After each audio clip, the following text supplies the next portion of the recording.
Hi. Happy Christmas to all of you. Merry Christmas to particularly our Christian brethren, friends.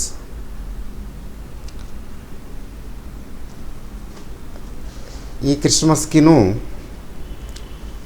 Last year క్రిస్మస్కిను ఉన్న difference ఏంటంటే it was a merry Christmas, very great Christmas for stock market. 25th December 2020 market చక్కగా recover అయ్యి చాలా బాగా recover అయింది. ఈ తర్వాత జనవరిలో కూడా కొంచెం పెరిగింది, కానీ ఆల్మోస్ట్ పీక్ అప్పటికి.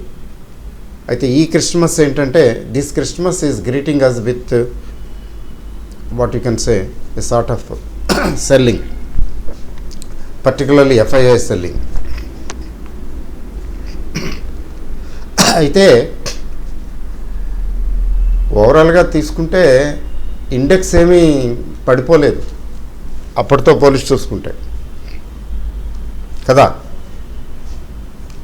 ఇండెక్స్ ఏం తగ్గలేదు, బట్ ఏంటంటే అప్పుడు పెరుగుతూ వచ్చింది, ఇప్పుడేమో పెరిగింది తగ్గుతూ వచ్చింది కొద్దిగా. అక్టోబర్ నుంచి కొంచెం అక్టోబర్, నవంబర్, డిసెంబర్ కొంచెం సెల్లింగ్ ప్రెషర్ వచ్చింది. Particularly FIIs selling, profit booking selling చేయటం వల్ల కొంచెం ఇబ్బందికి గురైంది. అయితే ఏంటంటే అప్పుడు ఫస్ట్ వేవ్, ఇప్పుడేమో థర్డ్ వేవ్ అంటున్నారు. మరి థర్డ్ వేవ్ వస్తుందంటే రాలేదా అంటే వచ్చింది అంటున్నారు కదా. దీన్ని తాలూకు ఇంపాక్ట్ ఎలా ఉంటుంది that we don't know. Life is life, we have to live it anyway. మన జాగ్రత్తలు మనం తీసుకుంటాం తప్ప మన చేతులు ఏం లేదు కదా. తర్వాత between last Christmas and this Christmas some people departed from this world, which is inevitable. It's okay. అయితే we have to look forward what is in store for us, particularly stock market. What is the stock market going to offer for the next 1 year? ఈ Christmas నుంచి 2021 Christmas నుంచి 2022 Christmas ఏమి ఇవ్వబోతుంది? What is it that is going to do, what is it that is going to give us? That is very important. Stock మార్కెట్కి వచ్చేటట్టయితే IPOల అంకం ముగిసినట్టే, దాదాపు ఒక అధ్యాయం ముగిసింది. IPOలు చాలా ఉధృతంగా వచ్చాయి, ఎంతో గొప్ప ఆదరణకి గురయ్యాయి. దేవర్ subscribed, mostly under subscribed, non subscribed, లేకపోతే సబ్స్క్రిప్షన్ అవ్వక ఫెయిల్ అయ్యి ఇబ్బందులు పడ్డారు అన్న సిచ్యువేషన్స్ లేవు. కొంచెం జుంజన్వాలా గారి ఒక ఇష్యూ ఒకటారా కొద్దిగా తగ్గింది అన్నారు, కానీ మేనేజబుల్. అండ్ చాలా ఇష్యూస్ అయితే మరి చాలా గట్టిగా ఓవర్ సబ్స్క్రైబ్ అవటం, కొన్ని ఏమో హై ప్రీమియంలో రావటం, కొటేషను. ఇప్పుడు ఎక్సెప్షన్స్ ఎలాగ ఉంటాయనుకోండి. ఫర్ ఎగ్జాంపుల్ మనకి పేటిఎం వారు కొంచెం డిసప్పాయింట్ చేశారు. ఇప్పటికీ కూడా బిలో 1400 రేంజ్లో ఉంది. అది 2500 ఎక్కడ, 1400 ఎక్కడ. హ్యూజ్ గ్యాప్, హ్యూజ్ లాస్ ఇన్వెస్టర్స్కి IPOలు. అయితే లక్కీగా ఏంటంటే ఇన్వెస్టర్స్కి, అంటే రిటైల్ ఇన్వెస్టర్స్కి ఆఫర్ చేసింది తక్కువ. ఇష్యూ చాలా పెద్దది, కానీ రిటైల్ ఇన్వెస్టర్స్కి తక్కువ ఆఫర్ చేశారు. అందువలన పెద్దగా ఏవి పెద్ద రాలేదు, అలజడి రాలేదు. లేకపోతే చాలా పెద్ద అలజడి వచ్చి ఉండేది. వాళ్ళకి బహుశా ముందే తెలిసేమో ఇట్లా ఉంటుంది అని. పెద్ద పార్టీస్ నుంచే వసూలు చేసుకున్నారు డబ్బులు, వాళ్ళు they know how to manage. But ఏంటంటే కొద్ది మేరకైనా రిటైల్ ఇన్వెస్టర్స్ పెట్టారు కదా, టు దట్ ఎక్స్టెంట్ ఏంటంటే డబ్బులు బ్లాక్ అయిపోయినట్టే ఫర్ ది టైం బీయింగ్. అయితే ఏంటంటే లాంగ్ టర్మ్కి పేటిఎం బాగుండే అవకాశం ఉంది. It makes progress, what I feel, what I sense. అంటే 1000-1200 రేంజ్లో 1000-1200 రేంజ్లో ఆల్రెడీ కొనుక్కున్న వాళ్ళు, ఆల్రెడీ ఈ ఐపీఓకి అప్లై చేసి తెచ్చుకున్న వాళ్ళు ఎవరైనా ఉంటే ఆ 1000-1200 రేంజ్లో ఒకసారి యావరేజ్ చేసుకుని, ఎక్కువ క్వాంటిటీ కాదు, కొద్ది క్వాంటిటీ, అంటే మీరు ఎంత క్వాంటిటీ అయితే ఆల్రెడీ ఉందో మీ దగ్గర అందులో ఒక 50% కొని యావరేజ్ చేసి, 50% కంటే ఎక్కువ వద్దు, ఇంకా తగ్గితే ఇంకో మిగిలిన 50% కూడా కొందరు, కానీ కొని యావరేజ్ చేసి మీ అదృష్టాన్ని పరీక్షించుకోవచ్చు. బట్ ఇదేదో ఇది రికమెండేషన్లా తీసుకోకండి దయచేసి. మీరు స్టడీ చేయండి, మీకు కూడా అనిపించాలి ఓకే ఇది చేస్తానండి, లేకపోతే వద్దు చేయకండి. మరి ఇండివిజువల్ స్టాక్స్ విషయం ఏంటి? Mid cap, small cap, large cap.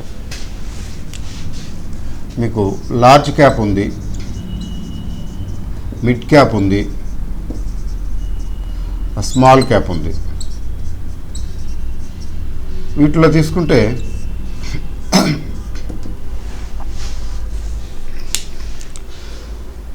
Mid cap, small cap ఎంత పెరగాలో అంత పెరిగాయి, కొంచెం కరెక్షన్లోకి వచ్చాయి.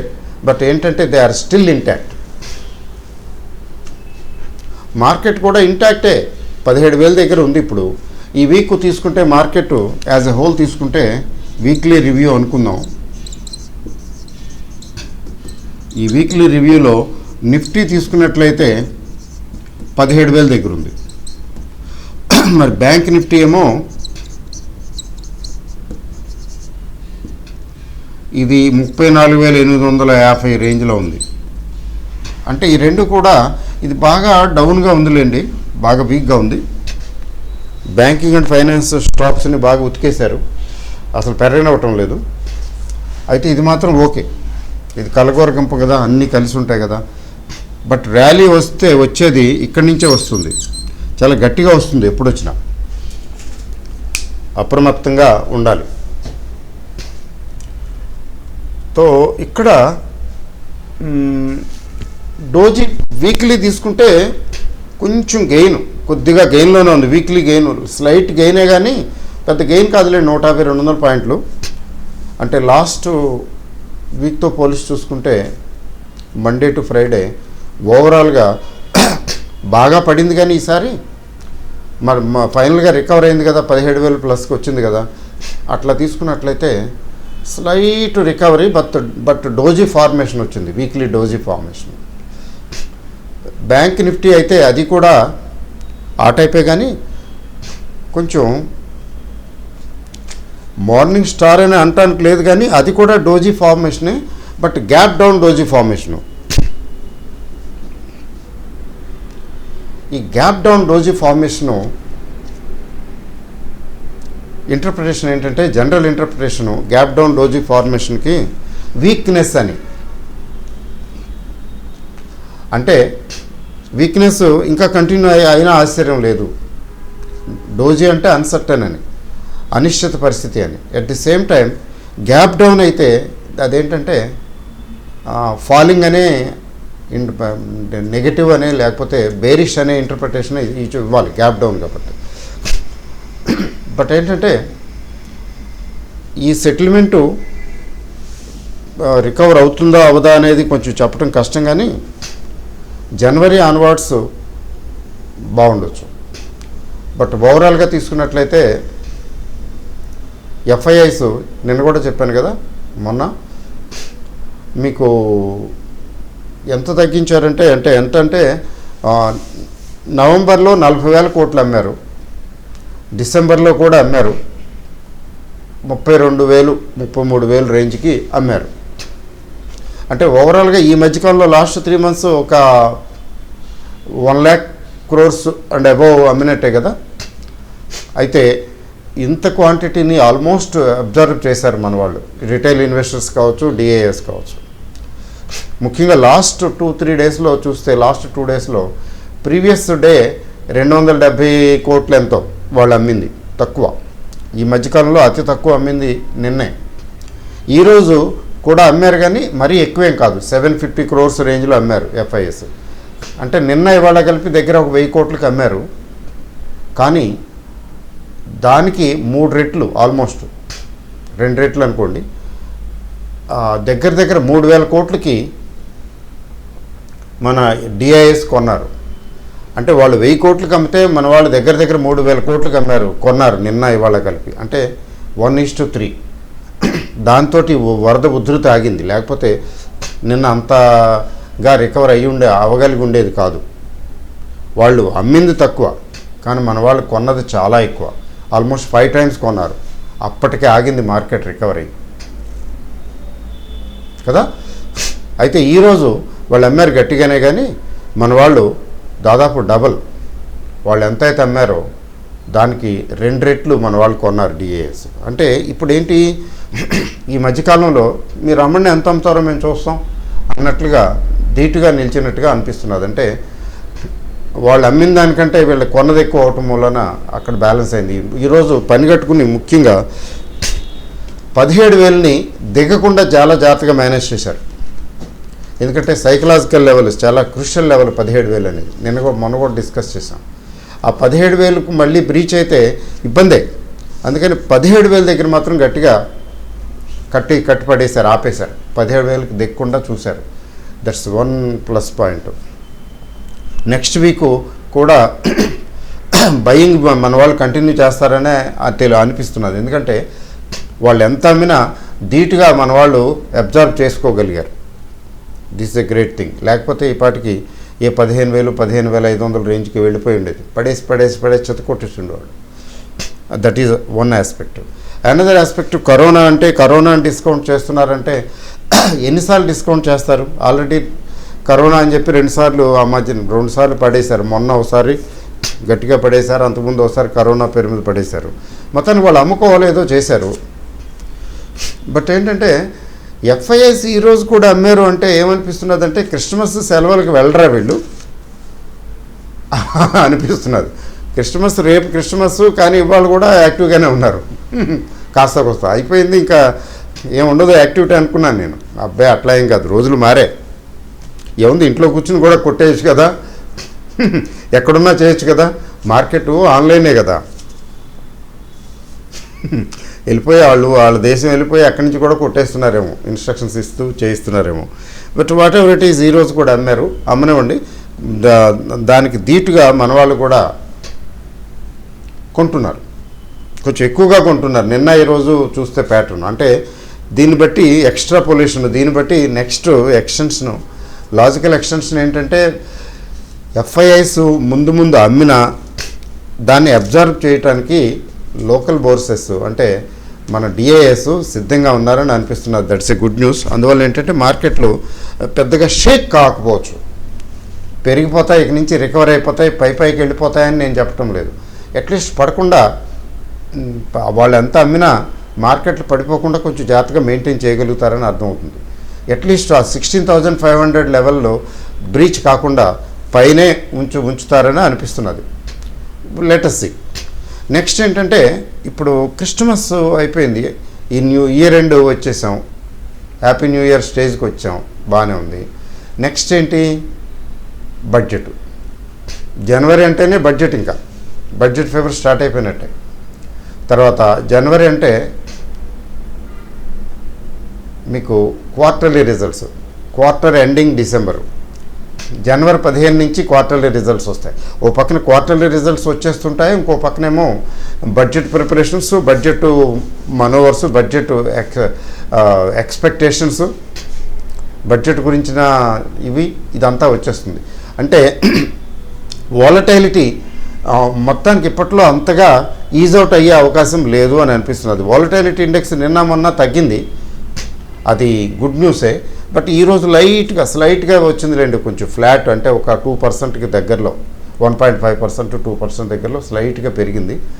ఎందుకంటే మార్కెట్ కొంచెం తగ్గింది కదా ఈరోజు, ఒక 0.5%, ఒక 0.4% దాకా తగ్గింది. నిఫ్టీ 17,000కి నిలబడింది. అయితే బ్యాంక్ నిఫ్టీ మాత్రం నిర్దాక్షిణ్యంగా దగ్గర 1% తగ్గింది. అంటే 350 పాయింట్స్ దగ్గర తగ్గింది. 300+ అనుకోండి, అంటే 300 పాయింట్స్ దగ్గర నిఫ్టీ బ్యాంక్ నిఫ్టీ తగ్గింది కానీ నిఫ్టీ అంతగా తగ్గల. ప్రతిసారి ఇప్పుడు ఈ మధ్యకాలంలో జరుగుతున్నది అదే, బ్యాంక్ నిఫ్టీ కంటే ఎక్కువగా తగ్గుతున్నది. పెరిగినప్పుడు అంతగా ఏం పెరగటంలా, అంటే weakness is there. Bank nifty పైకి రావాలంటే ముఖ్యంగా హెచ్డిఎఫ్సి బ్యాంకు, ఐసిఐసిఐ బ్యాంకు ఊపందుకోవాలి, ఉద్యమించాలి. అవి కొంచెం వీక్గా ఉన్నాయి, మిగతా బ్యాంకులు కూడా వీక్గా ఉన్నాయి. ముఖ్యంగా ఈ రెండు అందుకుంటే వస్తుంది. అయితే హెచ్డిఎఫ్సి బ్యాంకుని సెలెక్టివ్గా క్యాలిక్యులేటెడ్గా పెరగకుండా తొక్కేస్తున్నారు. అంటే ఎఫ్ఐఎస్ ఖచ్చితంగా గట్టిగా బాగా అమ్ముంటారు బహుశా, ఎందుకంటే వాళ్ళు కవర్ చేసుకునేంత వరకు పెరగనివ్వరు. నిన్న అదే ఒక ఆయన బ్రోకర్ అంటున్నాడు ఢిల్లీలో, అది వాళ్ళు కవర్ చేసుకునే వరకు, వాళ్ళు కవరింగ్ చేసుకునే వరకు పెరగనివ్వరు, కింద కింద కింద ఉంచి ఉంచి ఉంచి పడేసినట్టు పడేసి మెల్లిమెల్లిగా కవర్ చేసేసుకుంటారు, చేసేసుకున్న తర్వాత వదిలేస్తారు, అప్పుడేమో పెరిగిపోద్ది మళ్ళీ అంటున్నాడు. సో అట్లా ఏంటంటే ప్రస్తుతం ఆ హెచ్డిఎఫ్సి బ్యాంకు, ఐసిఐసిఐ బ్యాంకు లాంటి దిగ్గజాలు పికప్ అయితే తప్ప బ్యాంక్ నిఫ్టీ పికప్ అవ్వదు. అది ఎప్పుడవుతుంది, ఎప్పటికి వస్తుంది, ఈ సెటిల్మెంట్లో ఏమైనా అవుతుందా అవదా అది మనం చూడవలసిందే, వేచి చూడవలసిందే. బట్ 34,000 దగ్గర గట్టి సపోర్ట్ ఉంది. 34,000ని మించి దిగి వెళ్ళటం అంత ఈజీ ఏం కాదు. 17,000కి ఇది ఉంది, 17,000కి నిఫ్టీ ఉంటే 34,000 35,000 దగ్గర అది ఉంది. కాబట్టి we have to see, we have to check what's going to happen. తర్వాత ఇక్కడ ఏంటంటే మనకి మార్కెట్ కరోనా వచ్చి కరోనా ఏదైనా ఇబ్బంది పెడుతుందా అంటే that we don't know. But corona factor మనకు తెలిసిందే, అర్థం చేసుకున్నదే. లాక్డౌన్ రావు సిచ్యువేషను లాస్ట్ టైం సెకండ్ వేవ్లో కూడా చూసారా, లాక్డౌన్ లేదు, లాక్డౌన్ లేకుండా మేనేజ్ చేశారు. ఏదో కొంచెం సెలెక్టివ్గా చేశారులేండి లాక్డౌన్స్, సెలెక్టివ్ లాక్డౌన్. థర్డ్ స్టేజ్కి వచ్చేటప్పటికి ఇప్పుడు ప్రస్తుతం అయితే నైట్ కర్ఫ్యూలు పెడుతున్నారు. చాలా స్టేట్స్లో నైట్ కర్ఫ్యూలు వచ్చేసాయి. ఇక్కడ హర్యానా, ఇక్కడ ఢిల్లీ అయితే మామూలుగా క్రిస్మస్ను న్యూ ఇయర్ సెలబ్రేషన్స్ బ్యాన్. సహజం, they have to do it anyway and they are doing it. మరి వరల్డ్ వైడ్గా తీసుకుంటే ఒమిక్రాన్ తాలూకు ఇది ఉధృతి అంతగా లేదు, లేదా తగ్గింది అని అనిపిస్తున్నది. చూడాలి, we have to see.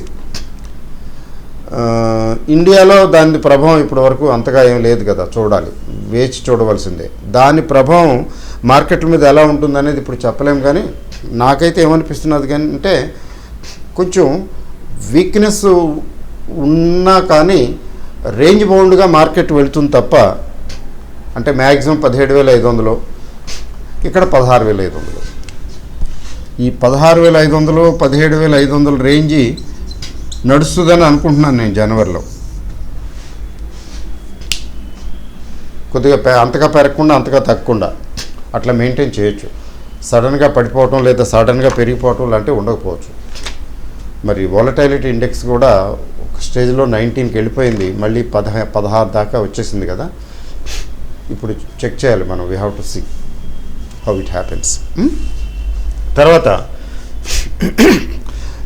Large cap, small cap, mid cap తీసుకుంటే లార్జ్ క్యాప్ కంటే మిడ్ క్యాప్, స్మాల్ క్యాప్ చాలా రెసిలియంట్గా, చాలా స్ట్రాంగ్గా ఉన్నాయి. అంటే వాటిలో పెద్ద కరెక్షన్ రాలేదు. కరెక్షన్ అంటూ వస్తే మీకు నిఫ్టీ 50 స్టాక్స్లోనూ ముఖ్యంగా బ్యాంక్ నిఫ్టీ స్టాక్స్లో వచ్చిందంతే ఎక్కువ correction. Banking and finance sector కొంచెం ఎక్కువగా వచ్చింది కరెక్షన్. మిగిలిన సెక్టార్లో అంటే రియల్ ఎస్టేట్ వచ్చింది లేండి, కొద్దిగా రియల్ ఎస్టేట్ న్యాచురల్ వస్తుంది. రియల్ ఎస్టేట్ సెక్టారు పెరిగినా అట్లాగే పెరుగుతుంది, తగ్గినా అలాగే తగ్గుతుంది. ఇప్పుడు డిఎల్ఎఫ్ ఉంది చూడండి, డిఎల్ఎఫ్ 100 రూపాయల రేంజ్, ఒక్కసారి 300 400కి వెళ్ళిపోలా, మళ్ళీ తగ్గితే కూడా అంతే. కాబట్టి రియల్ ఎస్టేటు అట్లా ఎనర్జీ సెక్టర్ అవి కొద్దిగా కరెక్షన్స్ వచ్చాయి కానీ, బట్ ఐటీ పెద్దగా ఎఫెక్ట్ అవ్వలేదు, మెటల్స్ పెద్దగా ఎఫెక్ట్ అవ్వలేదు. కొంచెం అంటే తగ్గాయి కానీ అంతగా ఎఫెక్ట్ అవ్వలేదు. మరి ఎఫ్ఎంసీజీ కొంచెం మిక్స్డ్గా ఉంది. ఎఫ్ఎంసీజీ పర్వాలేదు, మరి ఫార్మా ఈ కరెక్షన్లో ఈసారి ఏమైందంటే ఫార్మా కొంచెం డౌన్ సైడ్ అయింది. ఈ మధ్యన కొద్దిగా రికవర్ అవడానికి ప్రయత్నించింది కానీ అంత ఏమి సఫలీకృతం కాలేదు. అంటే ఫార్మా అంతగా, అంటే కరోనా తర్వాత బాగా పెరిగిపోయింది కదా, అక్కడి నుంచి కొంచెం కరెక్షన్, ప్రాఫిట్ బుకింగ్ కొంచెం దాని తాలూకు ఉధృతి ఎక్కువగా ఉంది. But otherwise okay. ఇట్లా కాకుండా మరి large cap, mid cap, small cap పరిస్థితి తీసుకున్నట్లయితే దీస్ ఆర్ స్టిల్ ఓకే కాబట్టి market as a whole okay అని అనిపిస్తున్నది నాకు. ప్యానిక్ అయిపోవాల్సిన పరిస్థితులు నేనైతే చూడటం లేదు. I don't force any such thing. సడన్గా ఏదైనా వచ్చేస్తే అప్పుడు అది మనం దట్ వీ కెనాట్ ఫోర్స్. నార్మల్గా సడన్గా ఏది రాకపోతే, సడన్గా ఏది వచ్చినా ఇబ్బందే కదా. సడన్గా ఏది రాకపోతే ఇది రేంజ్ బౌండ్ మార్కెట్గా ఉంటుంది తప్ప కొంచెం కన్సాలిడేషన్ మోడ్ ఉంటుంది, నో డౌట్. కన్సాలిడేషన్ మోడ్ ఉంటుంది, కంటిన్యూ అవుతుంది, బట్ రేంజ్ బౌండ్గా ఉంటుంది. కానీ మరీ హెవీగా పడిపోవటం లాంటిది నేను ఐఎమ్ నాట్ ఫోర్సింగ్. తర్వాత బడ్జెట్ గురించి నా గెస్సింగ్ ఏంటంటే, ఓన్లీ గెస్సింగే, నిర్మలా సీతారామన్ మేడం గారు ఇన్వెస్టర్ ఫ్రెండ్లీ, ముఖ్యంగా FII investment friendly.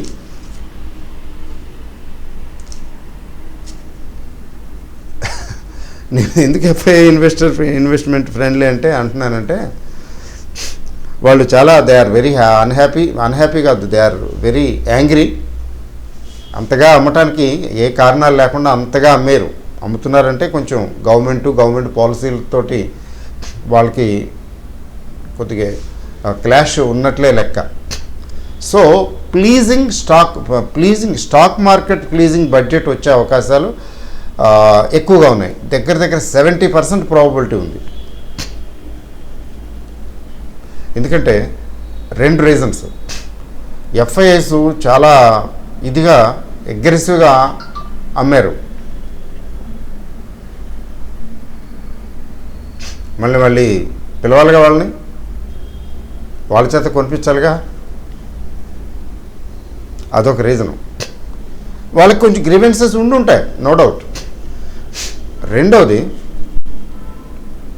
LIC IPO రావాలి. ఎల్ఐసి ఐపీఓ ఒకటే కాదండి, వీళ్ళు పాపం ఈ పిఎస్యూస్లోంచి బోల్డంత స్టేక్ గవర్నమెంట్ ఆఫ్ ఇండియా, ఈ ప్రస్తుత ప్రభుత్వం ఏంటంటే public sector undertakings, whether they are banks or non banks, నవరత్నాలు, ఈ రత్నాలు, ఆ రత్నాలు, మహారత్నాలు, ఏ రత్నాలు అని తీసుకోండి, వీటన్నిటిలోనూ ఇంకా ఫర్దర్ స్టేక్ అమ్మి మనీ జనరేట్ చేయాలి.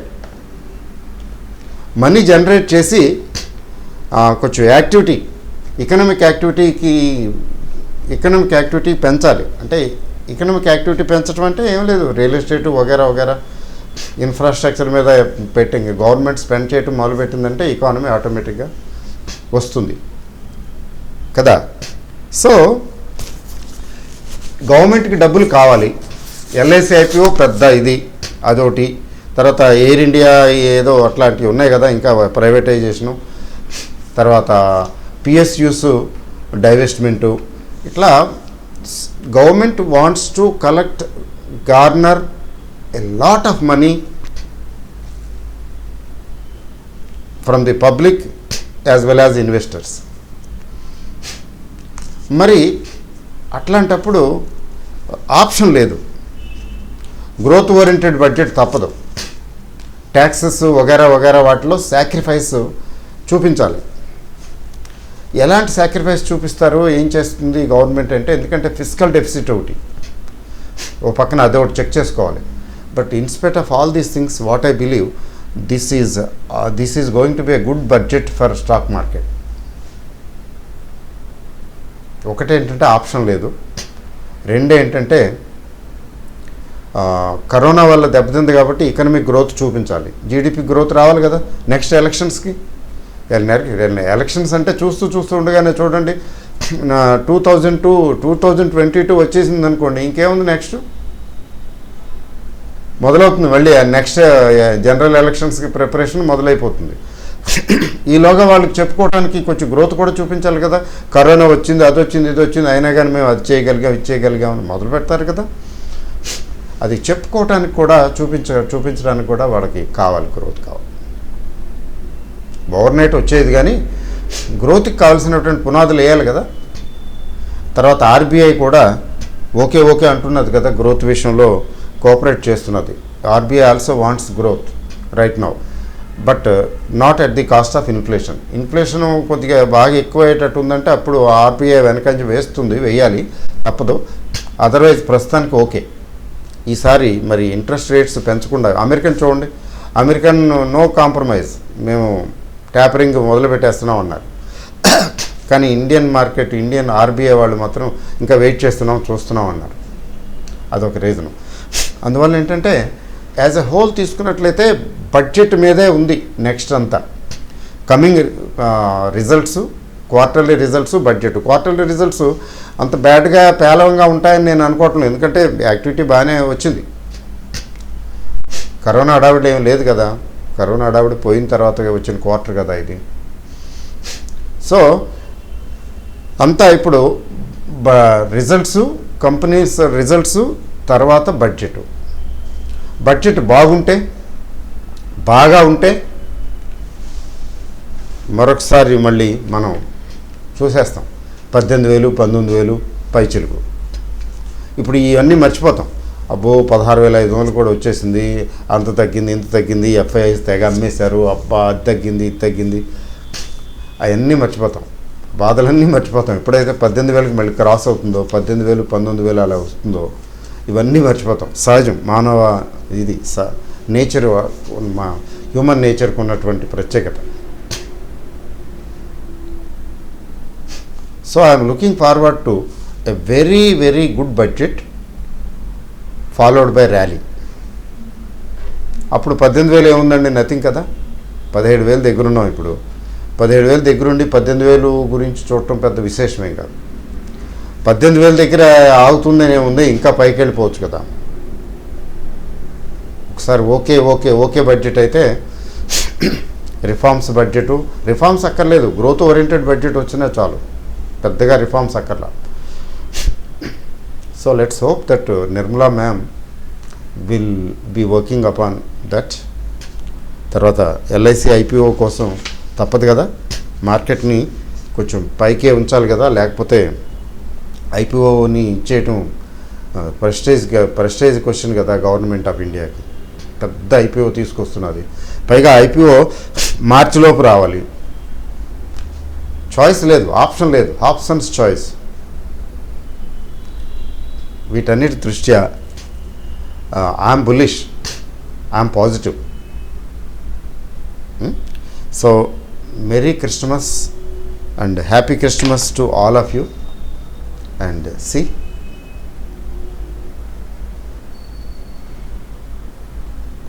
ఓకే.